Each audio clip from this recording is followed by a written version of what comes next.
Hey everyone, this is Shannon with Thermaltake, and today we're taking a look at the Core V41. Now this is a mid-tower Core series chassis, so therefore we offer it with a lot of liquid cooling fitment options, along with a lot of modularity. Now let's dig in and see exactly what the new V41 has to offer. Okay, now once we unbox the V41, the first thing we want to look at is the accessories that come included. So starting off with all the mounting hardware, we have the motherboard mounting screws, various drive mounting screws, fan mounting screws, all that good stuff, including extra standoffs. So let's go ahead and move these out of the way here. Then we have your 5 various just black zip ties. We have your 3.5 to 5.25 inch front bay adapter, allows for card readers or the devices. We have your post beep indicator, which in case your motherboard doesn't have one, we have you covered.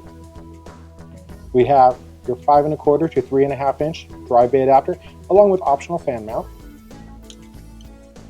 Then we have a very interesting one, kind of like what happened with the V71. We wanted to have the option to rear mount drives in case you decide to remove all the modular drive trays. Now you can see this has a 3.25 inch, or flip it up, and it's got dual 2.5s. So let's go ahead and we're going to set these aside. We're going to take a look in the case, and we will show you shortly how you fit those into the case along with some of the other special features. Now starting off with the base chassis of the Core V41, you can see the front, we have our I/O area, starting with your microphone, your headset, your reset button, your hard drive LED, your power button with the blue power halo light indicator, which goes around it. You have your USB 3.0 dual ports, and then we have your dual 5.25 in the front, which are actually close together, they're attached, so that you don't have to worry about fitting larger bay reservoirs in this area. It all should fit without issue. Now we're going to pull the front panel off next and take a look at what kind of cooling options we have pre-installed. Okay, now that the front's removed, you can see it has standard peg mounting clips, so it's actually really easy to install and remove. It makes cleaning this integrated filter and mesh system very easily. It can be blown out or washed out very easily. Now, once we move past that, you can see that the front will support all the way up to a 360mm radiator, or even up to a 280mm if you're going 140mm based. It comes pre-installed with a single 120mm fan. However, as you can see, it's got slotted holes, so you can fit pretty much any fan or radiator design you really want up to a 360 or 280. And also, you can see the 5.25s are easily removable just like previously. This allows you, once again, the scalability or the compatibility and flexibility to fit pretty much any cooling solution you desire within the still mid-tower chassis. Now we're going to take a look at the top and the fitment up there. Okay, now at the top you can see, much like the V51 before, we have the magnetic fan filter, so you can lift this away and clean it out and do whatever you need to do. But the real important part is once you get up here to the mesh. Once again, slotted mounting holes along the whole front to back, which allows up to a 280 if you're going 140 based, or a 360, which is 3x120mm radiator to basically occupy the whole top here. Now this allows for an extreme amount of cooling, especially for a mid-tower chassis. Now we're going to take a look at the back and what exactly the I/O and expansion area offers. Now looking at the back of the V41, you can see, first of all, we're going to start at the top, and we actually have a grilled area here. This allows for air to escape, so you don't get any huge dead spots of hot air. If you get any warm air up here, it's allowed to just vent out freely with the airflow of the chassis. You have 120mm fixed fan port here, which comes pre-installed, a 120mm turbofan from Thermaltake. Then you have 2 large LCS holes along with a smaller one, so that if you have an external liquid cooling solution, it's ready to go. You have your I/O cutout. You have 8 expansion bays, along with an extra vertical bay here for maybe your eSATA pass-throughs or even fan controls or what have you, whatever maybe can fit in this area that will fit your needs. And then you have your large PSU cutout here, which also has filtration at the bottom for your power supply. So now we're going to get to the fun part. We're going to dig inside and see what we have for special features inside that part.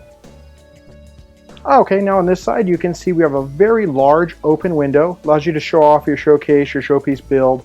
You're ready to roll with this thing. So we go ahead and we pull this off here, and first things first, you can see we have a bundle of connections, which I previously untied so it's easier to show you. We have an HD audio connection. Your front panel motherboard connectors is power, reset, hard drive LED, and your power LED. and your internal 20 pin for your USB 3. So these are all pretty important, something you're definitely going to want to pay attention to. You have your rear fan connector 3 pin, and then you have all your modular drive racks here along with your dual 5 1/4s. All of these drive racks can actually be completely removed to fit liquid cooling here, including your 5 1/4s.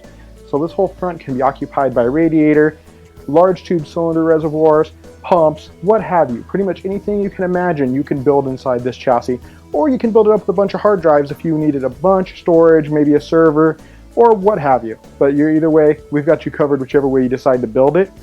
Now we're going to flip around to the back, take a look at the cable management area and those reverse drive mounting options we were talking about. Okay, now on the rear side of the chassis, here's our rear panel, and one very important part we want to show is it has a very large dip in the panel. It actually has a punch out so that you can fit really large amounts of cables, whether you're talking big bundles of cables or maybe you have uni-sleeved like a 24 pin, which once you have individually sleeved wires they can get really thick. We want to make sure you get plenty of room to work with back here because there's actually a pretty deep recess already with the motherboard tray, but we still want to give as much room as possible. That's why we also have the large cutout next to the CPU area so that everything's able to stay tidy and get tucked away where it's not needed. And then we also have these loops here which allow zip tying down cables to the back of the motherboard tray. Keeps it kind of tidy, keeps it neat in case someone is to see it or just to make putting the panel on easier. Then you have your large CPU cutout. This allows for pretty much any size cooler and backplate to be installed without issue. And your EPS 8 pin can pass right through this large cutout here. We actually oversize this just to make sure that you don't run into that headache when you're putting in the last cables of your system and realize how hard it is to shove through there. This is a massive opening to make sure that you won't have any problems to get it together.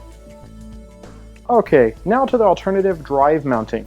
Now let's say you rip all your drive bays out of here. You decide, you know what, I'm not going to use those. I'm going to build a massive liquid cooling system in there. So they're screwed directly through the back here. So what you're going to do is you're going to take those out, remove the drive base. Now this is where that bracket I showed you earlier, you can slide it into place, screw it down, and now you can either mount a 3.5 inch drive here or dual 2.5s. You basically open this guy up and they can mount directly there. And then you can mount another one right below it. So you can actually mount up to 4 SSDs, 2 large mechanical hard drives, what have you, without having anything show up front. Very similar to what you saw on the other Core series chassis. And thanks a lot for joining us here on the Core V41 overview. Now if you'd like to discuss this product or any others, please join us on our social media channels or our TT community forums, which you can find the links to right down in the description. And thanks for watching.